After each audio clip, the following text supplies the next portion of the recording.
नमस्कार। जो भी वीडियो को देख रहे हैं उनका अभिनंदन। आज मैं केवल इतनी इसलिए आपसे वीडियो के द्वारा बात करना चाहती हूँ कि हमारे जीवन में कभी कभी कुछ बातें ऐसी होती हैं कि हम उन बातों को साझा करना चाहते हैं। कुछ तस्वीरें ऐसी होती हैं जो हमें विचलित कर देती हैं, हमारे दिल को दुखा देती हैं और हम बार बार सोचने के लिए मजबूर हो जाते हैं, क्या ऐसी दुनिया में हम रहते हैं? क्या जिस घर में हम रह रहे हैं सारी सुख सुविधाओं के साथ, क्या हम ये जानते हैं कि हमारे बाहर की दुनिया कैसी है? हम अपने बच्चों को सारे सुख देते हैं, लेकिन क्या हम उन बच्चों के दुख को समझ पाते हैं, जान पाते हैं जो बाहर की दुनिया में है? कुछ ऐसे ही चित्र पिछले कुछ दिनों से कई जगह देखने को मिले। एक अजीब सा सवाल दिल में उठा। ये महसूस हुआ कि क्या जीवन इतना ही है? क्या जीवन अमीरी और गरीबी में बंटकर रह गया है? क्या जीवन का सार बस यही है कि जिसके पास सुविधाएं हैं वो साफ पानी पी सकता है और जिसके पास नहीं है? तो आप इस चित्र को देखिए। इस चित्र में लिखा है कि सूखी रोटी और नाली का पानी पी के जी रहे हैं बच्चे। ये दृश्य मैंने स्वयं भी देखा है। दिखाया जा रहा था कि बच्चे भूख से तड़प रहे हैं। एक छोटा सा बच्चा नमक और रोटी से खाना खा रहा था और उससे थोड़ा बड़ा बच्चा बहते हुए गंदे नाले से चुल्लू में पानी लेकर पी रहा था। आप सोचिए, हम सोचें कि क्या ऐसे दृश्य की कल्पना हम अपने बच्चों के लिए कर भी सकते हैं? कल्पना करते हुए भी हमारी आत्मा सिहर उठेगी। एक और मैं आपको चित्र दिखाऊंगी।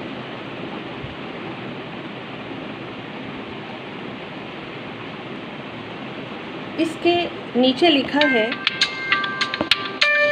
कितना मासूम है ये। मासूम तो है, मासूम तो हर बच्चा होता है, लेकिन केवल लिखने से इसकी मासूमियत को क्या मिल गया? जिस मिट्टी पर ये बच्चा लेटा हुआ है उसका तापमान उस समय जब का ये चित्र है कम से कम 45 डिग्री रहा होगा। क्या हम ये कल्पना भी कर सकते हैं कि हमारा बच्चा बिना चप्पल के 45 डिग्री के तापमान के फर्श के ऊपर पैर रख सके? शायद नहीं। लेकिन इस बच्चे के लिए सोचिए, क्या कसूर है इसका? केवल इतना कि ये किसी गरीब की संतान है और कुछ भी नहीं। कैसे उस माँ ने इस बच्चे को इतनी गर्म मिट्टी के ऊपर लिटाया होगा? मुझे तो ऐसा लगता है कि शायद ये बच्चा जीवित भी है या नहीं, क्योंकि कोई माँ इतनी कठोर नहीं हो सकती कि वो अपने इतने छोटे मासूम बच्चे को तपती हुई ज़मीन पर लिटा दे। मुझे तो ये संभव नहीं लगता। एक अन्य चित्र देखने को मिला था, वो भी मैं आपसे साझा करूँगी।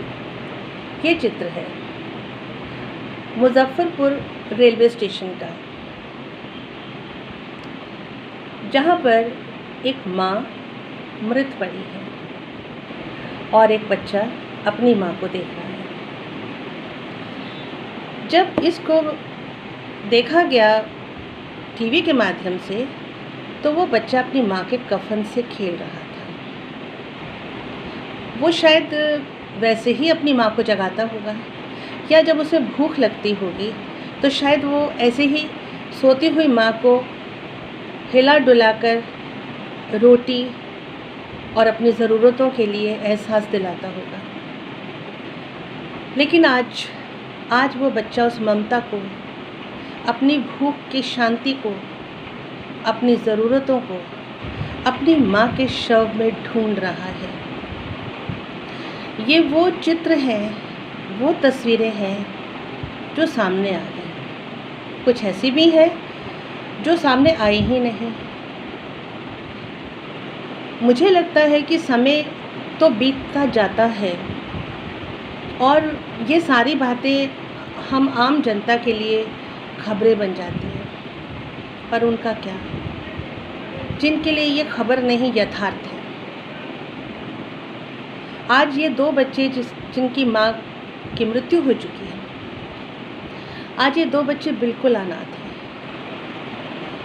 पिता का साया उठ गया, माँ जीवित थी, वो भी मृत्यु में हो गई, वो भी मृत्यु को प्राप्त हो गई है। और अब वो बच्चे, इतने नन्हे नन्हे बच्चे, कहाँ आसरा ढूंढेंगे, कैसे उनको आगे की ज़रूरतों को पूरा करने का मौका मिलेगा? क्या एक दिन वो भी ऐसे ही किसी स्टेशन पर किसी बुरी दशा में ही मिलेंगे? भविष्य में कई वर्षों के बाद यदि इन चित्रों को ये बच्चे जो जीवित हैं देखेंगे तो सोचिए उनके दिल पर क्या बीतेगी। कहाँ ढूंढेंगे वो अपनी माँ को? यदि वो बच्चा जिस पर लिखा है कितना मासूम है, यदि वो बच्चा जीवित नहीं है तो एक माँ की गोद सुनी हो गई। जो बच्चा भूख से तड़प रहा है, जिसके पिता ने आंसू पोंछकर कहा मेरा बच्चा बहुत भूखा है, वो इसलिए रो रहा है, उसकी भूख शांत कैसे होगी? कुछ समझ में नहीं आता कि समय का जो चक्र है वो कैसा है। अमीरों के लिए कुछ और, गरीबों के लिए कुछ और। जो अपनी ज़रूरतें पूरी कर सकते हैं उनको शायद अत्यधिक आवश्यकताएं पूरी करने का मौका मिलता है, उनको सुविधाओं के बाद सुविधाएं मिलती चली जाती हैं। लेकिन जो अभावों में जी रहे हैं उन लोगों के लिए यदि हम लोग कुछ कर भी सकें तो एक सीमित समय में ही कर सके हैं। कभी कभी ऐसा लगता है कि ये प्रकृति, हवा तो सबको देती है, सूरज धूप सबको देता है, वर्षा सबके शरीर को भिगोती है, हर आंगन में गिरती है, प्रलय सबको एक साथ तबाह करती है। लेकिन ये गरीबी और अमीरी की जो दीवार है, ये कोई प्रलय, कोई बारिश, कोई मौसम, कोई भी नहीं तोड़ पाएगा शायद। और अगर तोड़ सकता हो तो मेरा आपसे अनुग्रह है, विनती है कि इसमें एक कमेंट बॉक्स आता है, आप उसमें अगर ठीक समझें तो अपने विचार दीजिए, शायद हम लोग उस पर आगे कुछ कर सकें। लेकिन मुझे आप अपने विचार तभी बताइए यदि कोई जवाब हो। यदि कोई जवाब है इस बात का तो अवश्य साझा करिए, क्योंकि जब भी मुझे लगेगा कि मुझे आप लोगों से अपनी बात को साझा करना है, बांटना है, तो मैं आपसे अवश्य इसी तरह से एक बार फिर मिलना चाहूँगी। तो अब मैंने अपनी बात आपके सामने रखी, इन चित्रों को आपके सामने रखा। मन उदास होता है, दुखी होता है, लेकिन एक अनजान शहर में जो घट रहा है वहाँ तक पहुँचना भी तो मुश्किल नहीं, बहुत मुश्किल होता है। ईश्वर से यही प्रार्थना करते हैं कि आज जो भी कष्ट में है, जो परेशानी में है, जो भूखे हैं, जो दुखी हैं, उन सब पर ईश्वर की आशीष हो। सब के सर पर उनके माँ बाप का साया बना रहे, ताकि कोई अनाथ इस दुनिया में अपने जीवन को लेकर आसपास की दुनिया से अपने जीवन के बारे में ये ना पूछे कि मेरे जीवन को मैं कैसे सुधारूं। आपके पास कोई जवाब है? धन्यवाद।